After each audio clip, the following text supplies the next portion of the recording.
package for you, boss. What? Yeah, looks like a cassette tape. Don't worry, it's clean. No trace of explosives or anything. Return address just says EVA. EVA? Someone you know? An old acquaintance. Oh, the plot thickens. Tidings from an old flame? Don't start, Kaz. Anyway, I'll check it out later. Okay, just don't go running off after this chick. We can't afford for you to be distracted right now. Hello, Snake. It's been a while, hasn't it? I hear you've been causing quite the ruckus in Nicaragua.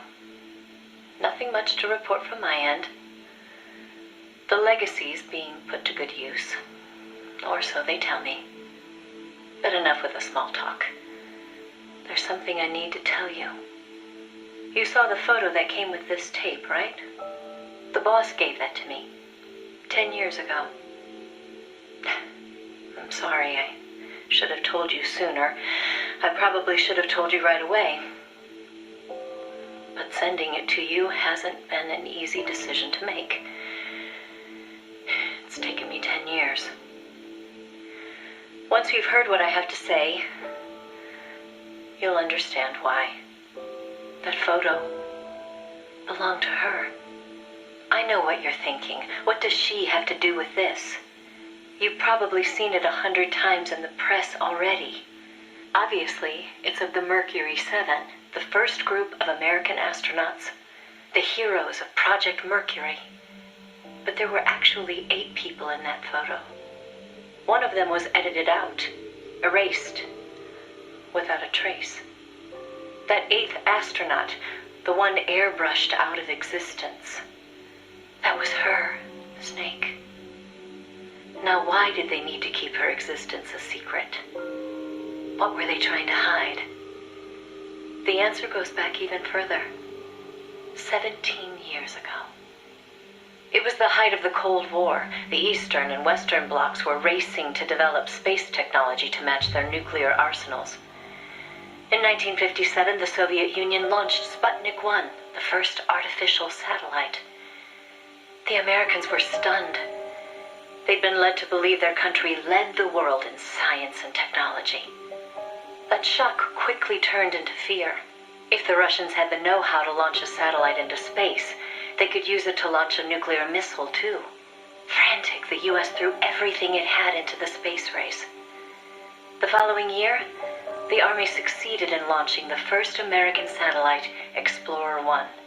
The National Aeronautics and Space Administration was established that fall, and Project Mercury with it.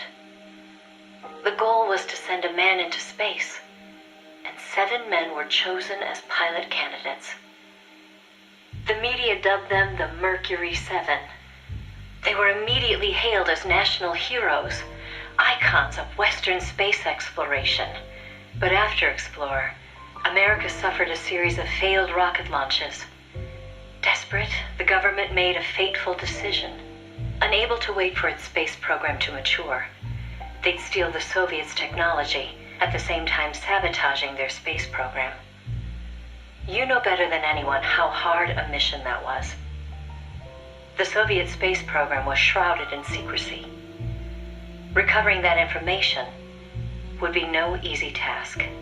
Using the help of an insider, they'd insert a sleeper agent into the research institute, or else recruit one of those insiders to do the job for them.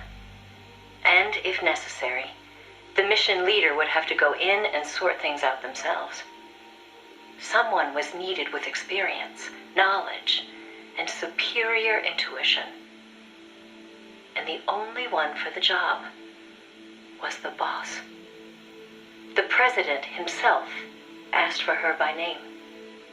He needed someone who could be trusted with the fate of a nation. Who else to turn to but the hero of the Second World War? It was June 1959. So you see, Snake, that's why she left. That was the top secret mission that took her from you. But her selection ruffled a few CIA feathers. They didn't appreciate the president going over their head like that. The mission was tough enough already, and now the CIA was dragging its feet. She couldn't get anything out of them. No manpower, no information. Left to her own devices, the boss made a decision she knew would come back to haunt her. She decided to tap into the Philosopher's Network. And that's when the wheels of fate began to turn. The Philosophers were a secret society of power brokers formed in a pact between the US, Russia, and China in the early 20th century. Of course, by that time, the American and Soviet branches had already parted ways.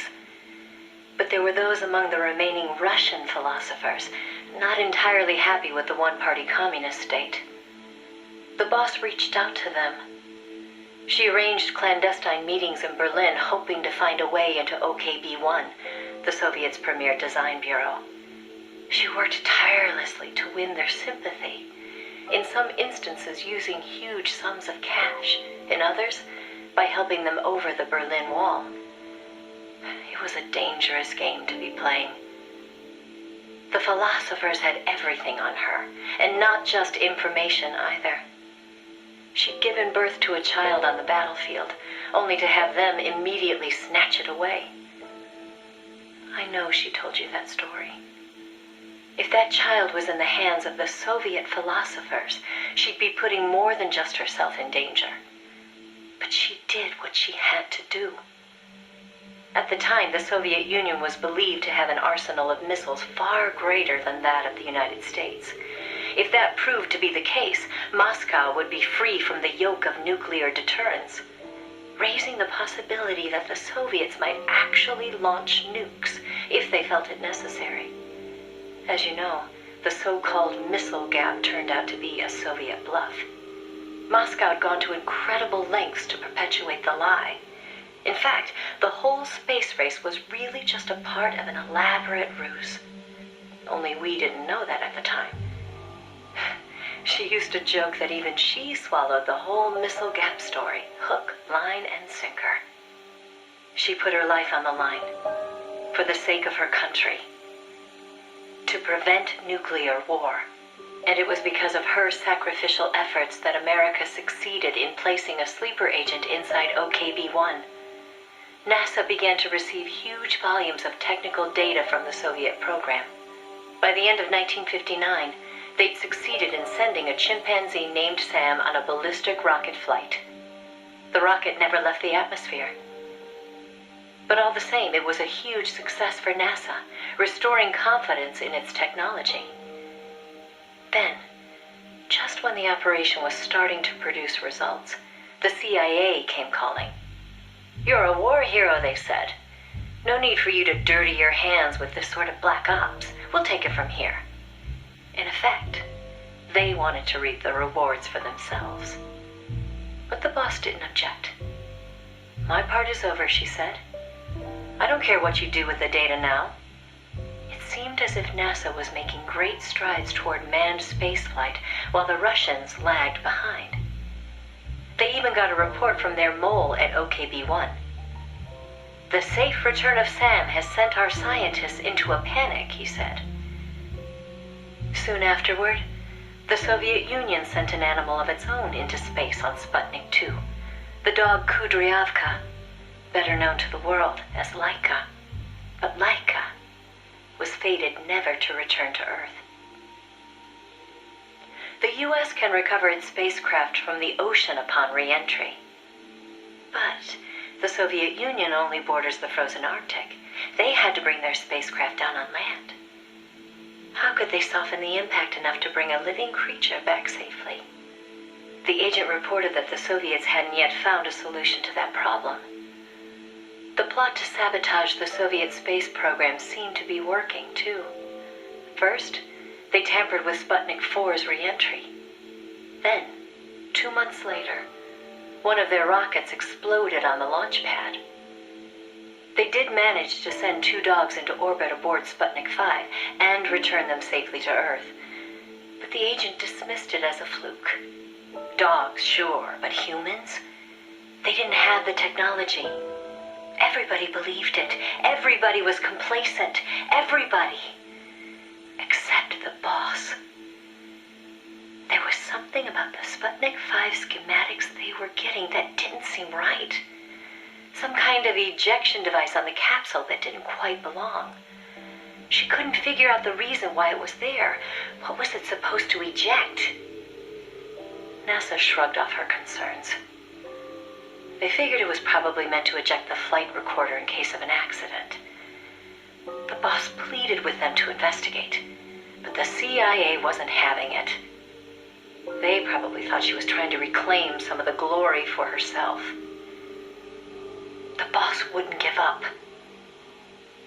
She decided to head to the Soviet Union herself, alone, without any backing from the CIA. By the beginning of the next year, 1961, she'd succeeded in infiltrating OKB-1. That's when she saw the truth, for the first time. The sleeper that she'd worked so hard to place was a double agent. He'd been turned by the Soviets and was feeding the Americans lies. But what shocked the boss even more was why. The CIA's access agent had been taking a large cut of the sleeper's pay. The sleeper felt what little he was left with wasn't worth the risk. When he got a better offer from Moscow, he took it. At some point, the Americans' intelligence operation had become an open book to the Soviets. And contrary to what the sleeper had been reporting, the Soviets' manned spaceflight technology was quite advanced. It wasn't until she infiltrated OKB-1 herself that the boss learned the truth about Sputnik 5. After the spacecraft re-entered the atmosphere, it ejected the pilot, seat and all, at an altitude of 7,000 meters. It was the Soviet solution to the problem of land recovery. The mystery device attached to Sputnik 5 was for that purpose. The pilot would parachute down from that high altitude wearing a bulky spacesuit. Crazy, I know. The Soviets knew exactly how dangerous it was, of course. So much so that they gave Yuri Gagarin, the first man in space, a special 2-rank promotion before re-entry. Only Moscow could come up with this kind of plan. With total state control over information, they could easily pretend it never happened in the event of a failure. The boss passed the info on to NASA. It was their worst nightmare. The glory of mankind's first spaceflight was about to be stolen from them by the Soviet Union. It was Sputnik all over again. And the CIA was caught no less off guard. Their ineptitude had caused the fiasco in the first place. The Soviets' deception was brilliant. They'd woven a masterful tapestry of truth and fiction to convince the Americans their intelligence operations were proceeding as planned. No one but the boss could have seen through it. It was obvious the Soviets had some gifted minds working on their side. But that certainly didn't excuse the CIA's massive failure. The CIA wasn't done, though, and devised an ingenious plan to avoid taking responsibility. Luckily for them, a new president had been elected the previous November, John F. Kennedy. As he didn't know the case history when taking office, the CIA was able to feed lies to his new administration. They masked their own failures, placing the blame squarely on the boss's shoulders. After all, she'd selected an unreliable sleeper. They claimed she'd failed to make use of one of the most effective means of controlling a sleeper agent's actions: holding their family hostage. The boss was well aware that would have worked. She told me so later, but she couldn't bring herself to do it. It seems clear it had to do with having her own child taken. She could never inflict the same pain on anyone else. The CIA used that against her. In his election campaign, Kennedy had vowed to close the missile gap with Moscow. If America lost the space race, that promise would be worthless. The fact that the president had no links to the philosophers only made things worse. He was completely unaware of the secret networks she'd used to complete her mission. In his eyes, she was no better than a traitor. The fate that awaited her was cruel beyond belief. The order came down from above. The boss would take the official blame for the sleeper's betrayal. More so, she'd serve as the guinea pig for NASA's manned spaceflight program. By then, NASA had gotten as far as sending a chimp named Ham into space. Now came a whole battery of ground tests to pave the way for a human to take its place. High G tests, zero G tests, spacesuit tests, simulations in pressurized oxygen environments. Some of the tests were highly dangerous, too dangerous for the Mercury 7, who were by then already media darlings. So the boss was made to stand in for them. She could have refused the order, argued her side of the story against the CIA, but she didn't. The way she saw it, her military experience made her a potentially valuable asset to those tests. She felt it was her duty to accept. She soon proved herself right. The boss was more than just a guinea pig. She drew on her experience to give the staff focused advice exactly where it was needed. NASA's space program took off again. At the rate they were going, putting a man in space seemed within reach. The higher-ups at NASA were impressed with her talents. They took to calling her the 8th astronaut, the Mercury Lady. The photo I sent you was taken around that time. I suppose maybe they were planning to use it as propaganda, the world's first female astronaut. But then, just as things were looking up, they hit a new snag. The government told them to add a window. There were no windows in NASA's spacecraft back then. Ham never saw the stars around him. But Washington insisted. Their sources told them Soviet spaceships had windows. Space exploration as a form of propaganda in itself. After all, what was the point of sending a man into space if he couldn't tell the world what he'd seen? Most of all, though, they simply couldn't have the Russians doing something they couldn't. It was sheer madness, and everybody knew it. NASA was already facing impossible deadlines. Now they were adding yet another element of uncertainty to the mix. Installing a window would both weaken the spacecraft and make it harder to shield the occupant from cosmic rays. They weren't about to put their Mercury 7 golden boys in that kind of danger. So the boss was chosen as the pilot instead. Even if she made it up into space, she was given less than a 20% chance of returning to Earth alive.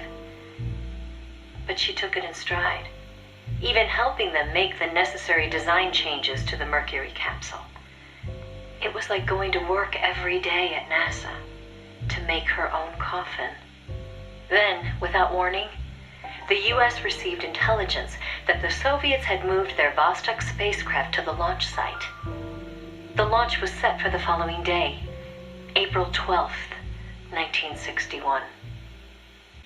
America couldn't let the Soviets beat them with Vostok. NASA was forced to cut short the testing process and move the launch date up. They pulled out all the stops to get it scheduled for the earliest hours of the next day. The spacecraft would be launched from Cape Canaveral in the dead of night. For the flight path, they chose a course that would take her as far east as possible. She'd be able to see the Earth in daylight from the window, at least for a little while. The boss climbed into the Mercury capsule, having completed less than 80% of the regular flight procedures. Both the timing and the flight path were risky, and testing was far from complete. But NASA had no other choice. The boss, for her part, never expected to come home alive. She was going on a one-way trip, the American version of Laika the dog. And yet she went all the same. "Someone has to be first," she said. "If fate has chosen me, then I accept, for my country, for the balance of the world." That's how she saw things. My chances may be slim, but I'll take them. I've accepted my fate. If anyone can get through this, I can. Then, on April 12th at 1:30 in the morning, the boss entered space. It was nothing short of a miracle. First, that she'd made it in an incomplete spacecraft. And second, that her flight coincided almost exactly with Gagarin's.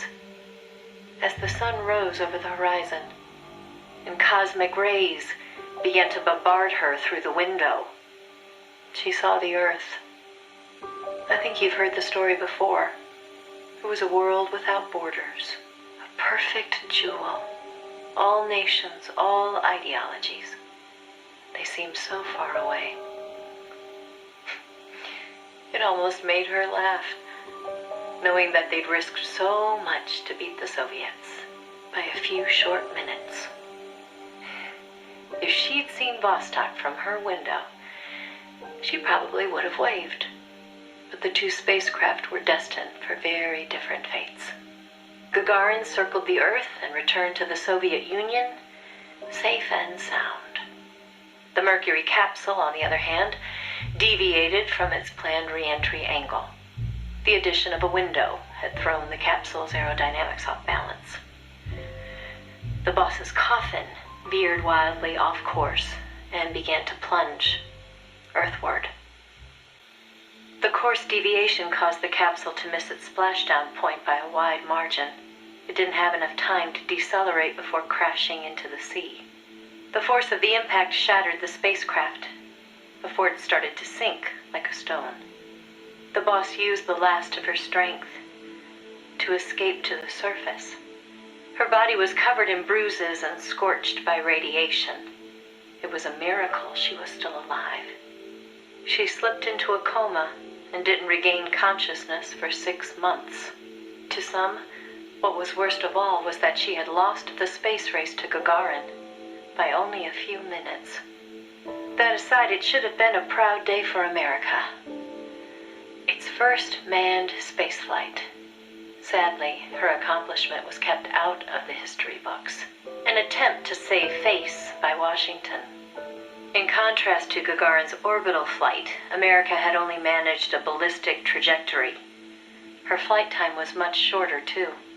And most importantly, the Soviets had brought back both spacecraft and pilot safely. NASA couldn't even conjure up a half-hearted tale of heroic survival. The coup de grace, though, was the Soviet propaganda campaign that kicked into gear after the flight. The Earth was blue. Those were the words of Gagarin on his return, and the whole world was listening. In the blink of an eye, Gagarin was an international celebrity, earning accolades from every corner. It was a PR coup for the Soviet Union. Meanwhile, Washington could only grit its teeth in silence. They decided there was no value in making the boss's flight public, that it would only make matters worse. So they buried it instead, labeling it a dark mission. NASA and the CIA did everything in their power to erase all traces of the boss from Project Mercury.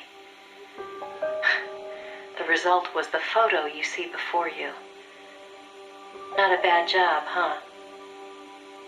Not only did they expunge her flight from the records, they denied that she ever existed. And that wasn't the end of it. As an alibi, the military claimed she'd taken part in the CIA's botched Bay of Pigs plot to take back Cuba. And when the boss was finally well enough to return to service, they wouldn't take her back.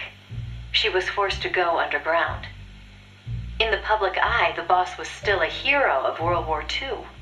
In reality, though, she was anything but that. She was a non-person, fit only for the blackest of black ops. In effect, she may as well have been dead. Gagarin went on a worldwide tour in front of millions of adoring fans. The boss, meanwhile, was a walking secret, unable to breathe a word about her experience. The authorities in Washington had this to say: "Why are you still here? If only you'd had the decency to give us a nice quote like Gagarin and then die an honorable death, you'd have gone down as a hero." 3 weeks later, on May 5th, Alan Shepard, one of the Mercury 7, made his own ballistic flight. They sure didn't try to cover up his achievement.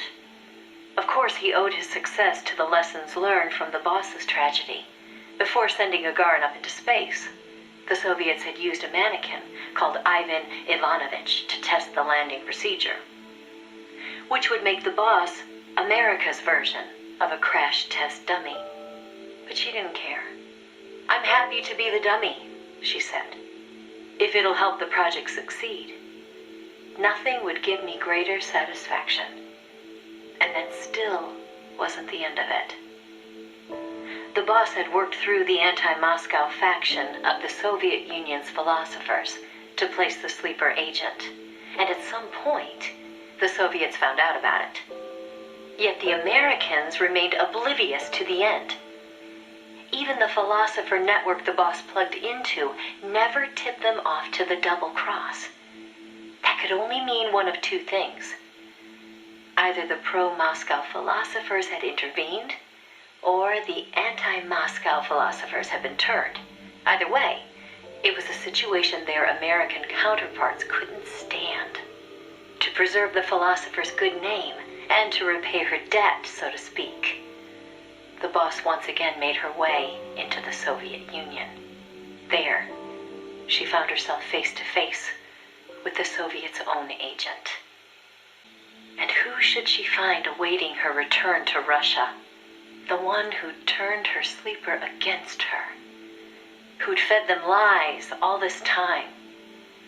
It was her former comrade in arms, the father of her child, the man known as the Sorrow. He didn't know it was the boss who'd sent the sleeper. Or to be more precise, the Soviet philosophers never told him. Former lovers, forced to fight to the death. One would live and one would die, she told me. That was the revenge the Soviet philosophers had in store for me. If both of them survived, their child would suffer in their place. They were left with no other option. The boss shot him. He offered no resistance. When she returned from the Soviet Union, there was no place left for her to go. She'd sacrificed everything. Everything. For her country. And in return, they treated her like a dead woman. She was made a scapegoat for no good reason. Only because power had changed hands in Washington. Any lesser being would have long since cracked. It was then that one of her old SAS comrades reached out to her, Major Zero, and so Fox was born. She undertook a mission that, well, you should know better than anybody. You were a part of it. 20 days after Shepard's flight, President Kennedy announced that America would put a man on the moon. Without the intelligence the boss obtained, America's space program would never have caught up. Armstrong and Aldrin might never have walked on the moon, but the Americans' gain had cost the boss her health, her honor, and the man she loved. The word tragedy doesn't even begin to describe what she endured. The Soviets continued their manned space flights, and in 1963, Valentina Tereshkova became the so-called first woman in space. It's said they took their cue from NASA's long-buried Mercury Lady project. And so that, Snake, is the mission that kept her away from you for so long. Now, I know what you're thinking. Why not use me as her agent? She knew I'd never even think of betraying her. I think it's because she didn't want to drag you into it. She probably knew what was going to happen. To complete the mission, she'd have to turn to the philosophers, and once she did that, whatever came of it, there'd be a price to pay. No one understood that better than her. So please, Snake, let it go. When she gave me the photo, she left me to decide whether or not to pass it along to you. I know she was torn about it. just as I was. She knew you'd probably blame yourself. Why did she hold on to it for so long? That, I can't say. To remind her of how much it hurt to be erased. She wasn't that kind of person. No.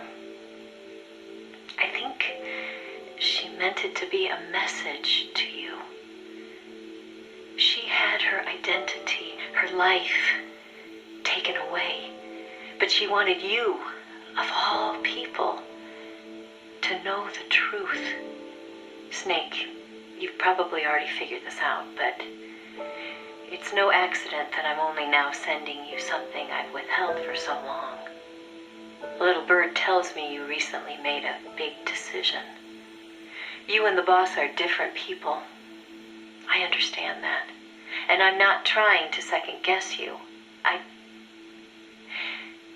I simply wanted you to know what she saw, how she felt. That's all. Keep it with you, Snake. Keep it deep inside. Don't ever forget the path she took. Because you and I are the only people on this earth who know the truth. Boss, I'm sorry.